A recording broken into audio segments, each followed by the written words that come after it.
वक्त की सबसे बड़ी खबर जो लगातार आज तक पर आप देख रहे हैं, आर्यन खान की मुश्किलें कम होने का नाम नहीं ले रही। ड्रग्स केस में फंसे आर्यन की जमानत को लेकर आज भी फैसला नहीं हुआ। आर्यन खान के मामले ने इस देश में एक बात को तो दिन के उजाले की तरह साफ कर दिया है कि देश में ड्रग्स की लत किस तरह से जड़ जमा चुकी है। बॉलीवुड नहीं बल्कि देश के गांव गांव तक इस लत का प्रसार हो गया है और युवा इस धंधे में धंसते जा रहे हैं। एक फिल्म आई थी उड़ता पंजाब, जिसमें पंजाब में ड्रग्स की स्थिति को बताया गया था, लेकिन मुझे लगता है कि अब देश में कई राज्य पंजाब की तरह उड़ने की कगार पर हैं। इस वीडियो में बात करेंगे कि ड्रग्स का नेटवर्क कैसे काम करता है और कैसे फैला हुआ है और उसका सॉल्यूशन क्या हो सकता है।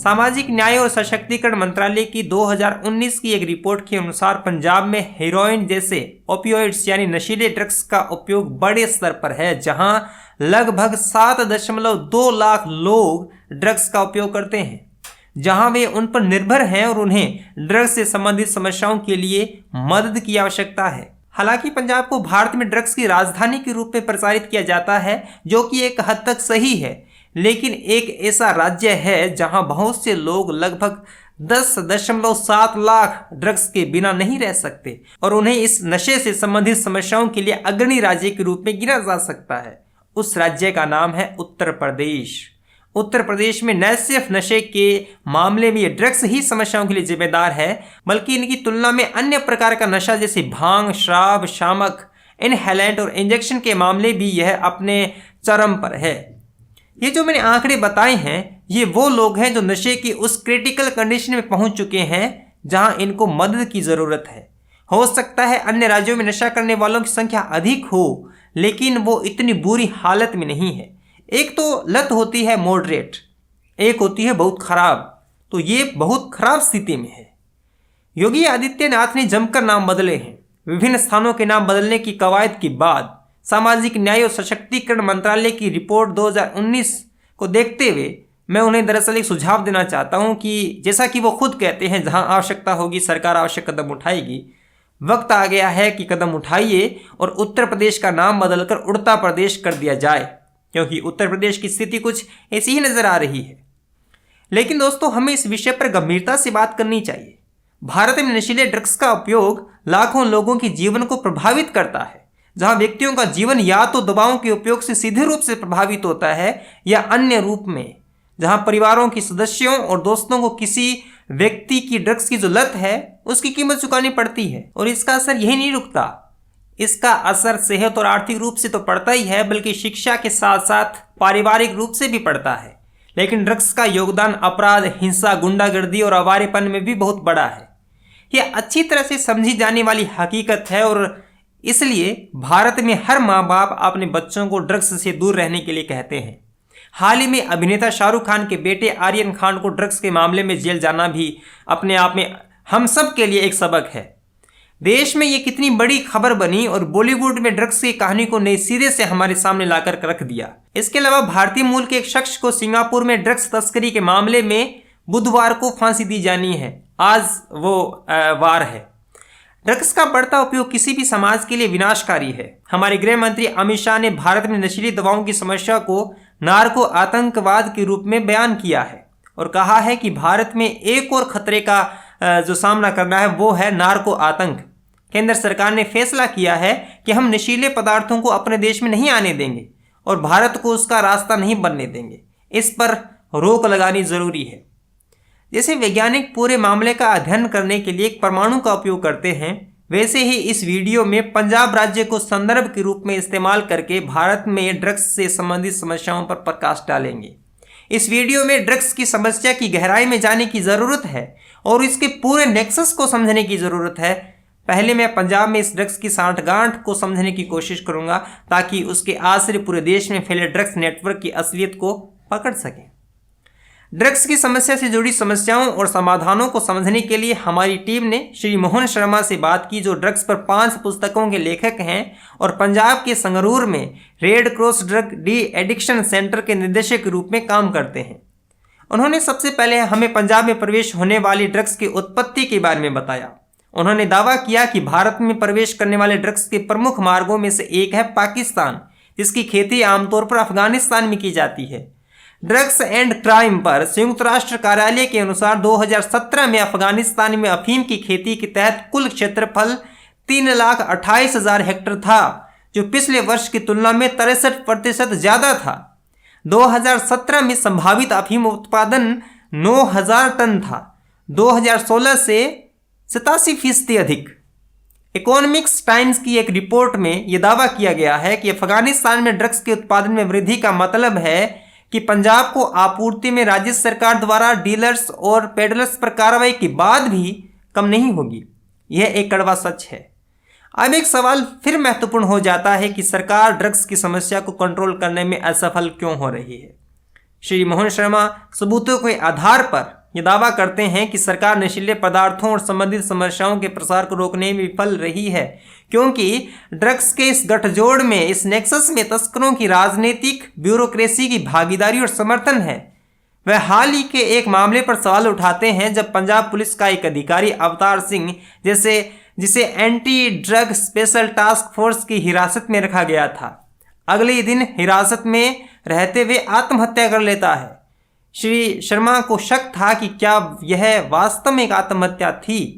पंजाब मानवाधिकार संगठन के सरबजीत सिंह ने मुख्यमंत्री अमरिंदर सिंह से इस मामले की जांच करने का आग्रह किया था। इसे देखकर लगता है कि सरबजीत सिंह को भी उनकी आत्महत्या पर शक था। एक और घटना जो नौकरशाही की संलिप्तता की ओर इशारा करती है वह थी जब कैप्टन अमरिंदर सिंह ने हरप्रीत सिद्धू और 1992 बैच के IPS अधिकारी को विशेष टास्क फोर्स का प्रभार लेने के लिए चुना था।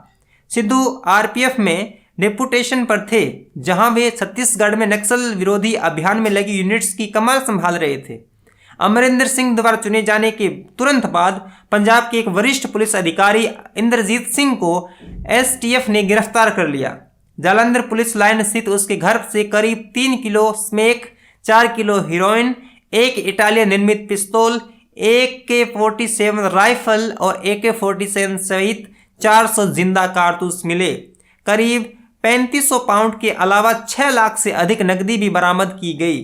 पूछताछ के बाद इंद्रजीत ने कुछ चौंकाने वाले खुलासे किए और उसी के चक्कर में 18 जून को मोगा के SSP राजजीत सिंह हुंदल को भी पूछताछ के लिए बुलाया गया। बाद में मामले को प्रवर्तन निदेशालय में स्थानांतरित कर दिया गया और बाद में मामले में आगे कुछ नहीं हुआ। बाद में सिद्धू और उनके और DGP सुरेश अरोड़ा के बीच कुछ सनातनी के कारण STF के प्रमुख के पद से भी हटा दिया गया। ये कहानी है और कहानी के कुछ तथ्य हैं। इनके आश्रय आप कुछ अपनी समझ से निष्कर्ष निकाल सकते हैं, जैसी आपकी समझ है। मैं आप पर छोड़ता हूं। क्या आप सोचते हैं इस पूरे घटनाक्रम के बारे में? वीडियो के कमेंट बॉक्स में आप अपनी राय दे सकते हैं।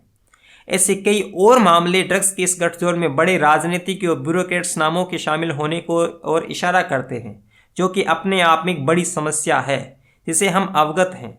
साल 2016 में केंद्र सरकार के मंत्री किरण रिजिजू ने संसद में कहा कि पंजाब पुलिस और अन्य सुरक्षा बलों के 68 कर्मचारियों को ड्रग्स के मामले में जो व्यापार होता है उसमें शामिल होने के कारण गिरफ्तार किया गया था, जबकि हम उत्तर प्रदेश में किसी भी राजनीतिक और नौकरशाही की भागीदारी के बारे में सुनिश्चित नहीं है जो इस ड्रग्स के व्यापार के पीछे कौन है। लेकिन इतना तो तय है कि यह धंधा चल रहा है और बिना किसी नेक्सस की चलना मुश्किल है। लेकिन इस तथ्य से भी इनकार नहीं किया जा सकता कि उत्तर प्रदेश उन लोगों की सूची में सबसे ऊपर है जो ड्रग्स की लत से पीड़ित हैं और उन्हें इलाज की ज़रूरत है। अब सवाल ये उठता है कि इस समस्या का समाधान क्या है। सामाजिक न्याय और सशक्तिकरण मंत्रालय द्वारा किया गया कुछ अध्ययन है और कुछ तरीके बताते हैं। वो 5 सॉल्यूशन कौन से हैं मैं आपको बताना चाहता हूँ। पहला, महत्वपूर्ण है कि जो इस नशे में संलिप्त युवा और अन्य लोग हैं उनका आवश्यक पैमाने पर ट्रीटमेंट किया जाना चाहिए। दूसरा, युवाओं की सुरक्षा के लिए इसके रोकथाम के लिए कार्यक्रमों की आवश्यकता है। तीसरा, कानूनी और नीतिगत परिवर्तन किए जाने चाहिए ताकि इस तरह के धंधे पर नकेल कसी जा सके। चौथा, जो लोग इस नशे में आकंठ डूब गए हैं, अब उनका नशा ही जीवन बन गया है, उनके लिए यह हो सकता है कि उनका इलाज कम से कम वहां तक तो सुनिश्चित किया जाए कि वो कम से कम इस तरह की ड्रग्स का उपयोग करें और एक सहज जीवन जी सके। और पांचवा, कुछ ऐसा किया जाना चाहिए कि युवाओं का रुझान ड्रग्स जैसी बुरी संगति की ओर कम हो और जागरूकता के लिए बड़े पैमाने पर प्रचार किया जाए तो बेहतर हो। ड्रग्स के नुकसान और उसकी लत से उपजे विभत्स परिणामों से लोगों को अवगत कराया जाना चाहिए और समाधान की ओर बेहतर कदम यह हो सकता है। जब मोहन शर्मा से इन कोशिशों के बारे में पूछा गया तो उन्होंने मजबूती से कहा कि सभी समाधान ठीक हैं, लेकिन ये समाधान पंजाब के संदर्भ में समस्या की जड़ों की ओर देखने की कोशिश नहीं करते हैं। ये समाधान कुछ लोगों की तो मदद कर सकते हैं, लेकिन इस मुद्दे को उस तरह से एड्रेस नहीं करेंगे जितनी दरअसल ज़रूरत है। उन्होंने माओ से तुंग के विचार का सुझाव दिया और वकालत की कि माओ ने 1950 में जो चीन में किया, पंजाब को आज उसकी ज़रूरत है। शर्मा ने पंजाब के युवाओं पर नशीले पदार्थों से होने वाले नुकसान से निपटने और उस पर अंकुश लगाने के संदर्भ में माओ की पदम चिन्हों पर चलने का सुझाव दिया। उन्होंने कहा, और मैं उनको उद्धृत करता हूँ, पहले ड्रग्स के शिकार लोगों को मुफ्त इलाज दिया जाना चाहिए, फिर उन लोगों को चेतावनी दी जानी चाहिए जो ड्रग्स के कारोबार में हैं, और बेरोजगार युवाओं और बाकी लोगों को नौकरी दी जानी चाहिए, और जो लोग इस ड्रग्स के कारोबार में रहते हैं तो उन्हें गोली मार देनी चाहिए। यह दरअसल उनका कहना है। गोली मार देने से हालांकि मैं सहमत नहीं हूँ। भारत में और विशेष रूप से उत्तर प्रदेश और पंजाब में ड्रग्स के उपयोग के इन सभी पहलुओं को ध्यान में रखते हुए हम भारतीय समाज पर ड्रग्स के प्रभाव को रोकने के लिए सामाजिक इच्छा शक्ति और वैज्ञानिक तकनीकों के आश्रय इन स्थितियों से निपटने की उम्मीद कर सकते हैं। ड्रग्स का कारोबार कोई आम आदमी नहीं कर रहा है, आम आदमी तो दरअसल इसका शिकार है। बड़े स्तर पर जो हो रहा है उस पर कार्रवाई तभी हो सकती है जब राजनीतिक हस्तक्षेप हो। वो इसलिए क्योंकि हमने देखा है कि राजनीतिक साठगांठ से ही सब कुछ चलता है। पंजाब का मतलब था 5 नदियों की भूमि। ऐसा न हो कि इसमें नशे की एक नदी और मिल जाए और उत्तर प्रदेश को भी कहीं उड़ता प्रदेश कहकर संबोधित न करना पड़े। कैसा लगा ये वीडियो? शेयर कीजिए।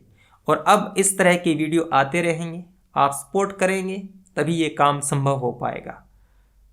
सपोर्ट कीजिए। सभी लिंक डिस्क्रिप्शन में है। पेटीएम, पेपाल, फ़ोनपे के लिंक सभी डिस्क्रिप्शन में है। सपोर्ट कीजिए, आपके सपोर्ट से ये चैनल चलता है। मिलेंगे अगले वीडियो में, तब तक के लिए धन्यवाद।